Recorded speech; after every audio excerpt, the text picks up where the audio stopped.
Rais wa Marekani Donald Trump aligairi safari iliyopangwa ya wajumbe maalum wa Marekani Mashariki ya Kati, Steve Witkoff na Jared Kushner kwenda Islamabad, Pakistani kwa mazungumzo na Iran kutokana na misimamo ya Iran kutobadilika. Trump alichapisha kwenye mtandao wa kijamii Aprili 25 kwamba aligairi safari ya Witkoff na Kushner kwenda Pakistan kwa sababu safari hiyo ya ndege ya masaa 18 ni ya kupoteza muda tu. Trump pia alisema kwamba hakuna anayejua ni nani anaiongoza nchi ya Iran, ikiwa ni pamoja na Wairani wenyewe. Swali ni je, ni nani anaiongoza nchi ya Iran? Hadi kufikia Aprili 2026, timu ya mazungumzo ya Iran imekuwa katika mchakato mgumu wa kidiplomasia na Marekani nchini Pakistan ili kujaribu kusitisha vita na kupunguza mvutano wa nyuklia. Timu ya mazungumzo ya Iran inaongozwa na Abbas Araghchi ambaye ni waziri wa mambo ya nje ya Iran, Mohammad Bagher Ghalibaf mwenyekiti wa bunge la Iran, lakini pia ni pamoja na viongozi wa ngazi za juu wa Iran kama kiongozi mkuu Ayatollah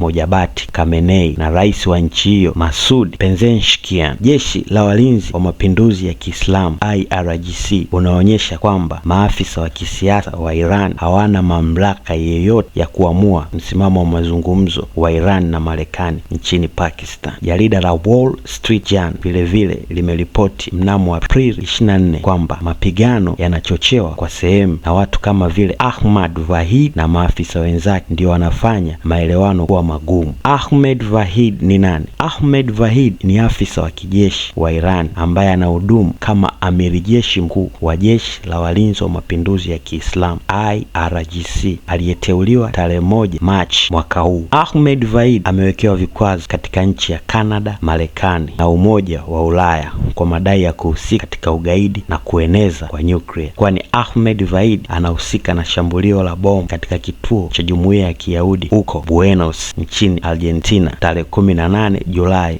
1994 na kuua watu 80 na kuacha watu 300 wakiwa majeruhi. Hadi sasa shambulio hilo la bomu linalohusishwa na Ahmed Vahid linasalia kuwa shambulio baya zaidi la kigaidi katika historia ya Argentina. Moja ya misimamo inayosimamiwa na Ahmed Vahid nchini Pakistan ili kusimamisha vita ni pamoja na Iran haitakuwa na mkutano moja kwa moja na Marekani, bali Iran itawasilisha misimamo yake kupitia Pakistan. Na kama Marekani ingetaka mkutano wa moja kwa moja na Iran, ni kwamba Marekani ingetakiwa kufuta vikwazo vyote vya kiuchumi dhidi ya Iran. Makubaliano ya kimaandishi, Marekani lazima itoe hakikisho la kimaandishi kwamba haitaishambulia Iran wala washirika wake, ikimaanisha Iraq, Lebanon, Syria na Palestina. Lakini udhibiti wa mlango bahari wa Hormuz, Irani iendelee kuwa na kudhibiti mlango bahari wa Hormuz, kijumuisha mamlaka ya kutoza ushuru kwa meli zinazopita. Urutubishaji wa uranium, Iran pewe ruhusa ya kuendelea na mpango wake kurutubisha uranium. Kurejesha mali na fedha, Marekani irejeshe mali na fedha zote Iran zilizozuiliwa tangu utawala wa George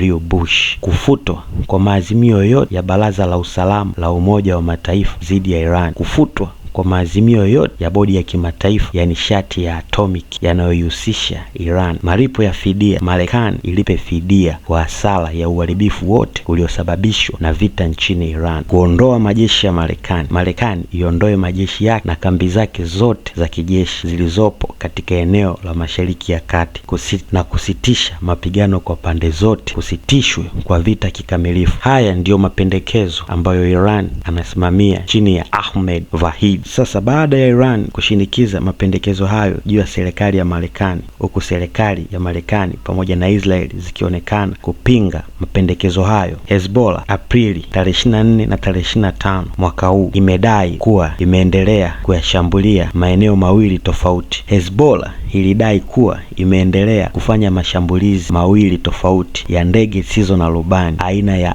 FPV drone kulenga magari ya jeshi la ulinzi wa Israel IDF kusini mwa Lebanon mnamo Aprili 24 na 25. IDF iliripoti kwamba Hezbollah pia ilirusha roketi 2 na ndege zisizo na rubani kuelekea miji ya kaskazini mwa Israeli mnamo Aprili 25. Hii vita bado ni mbichi sana. Msimamo wa Iran una maana kwamba ukitupiga tunakupiga, usipotupiga umetuogopa. Kwa ajili ya taarifa zaidi usichoke subscribe channel yetu.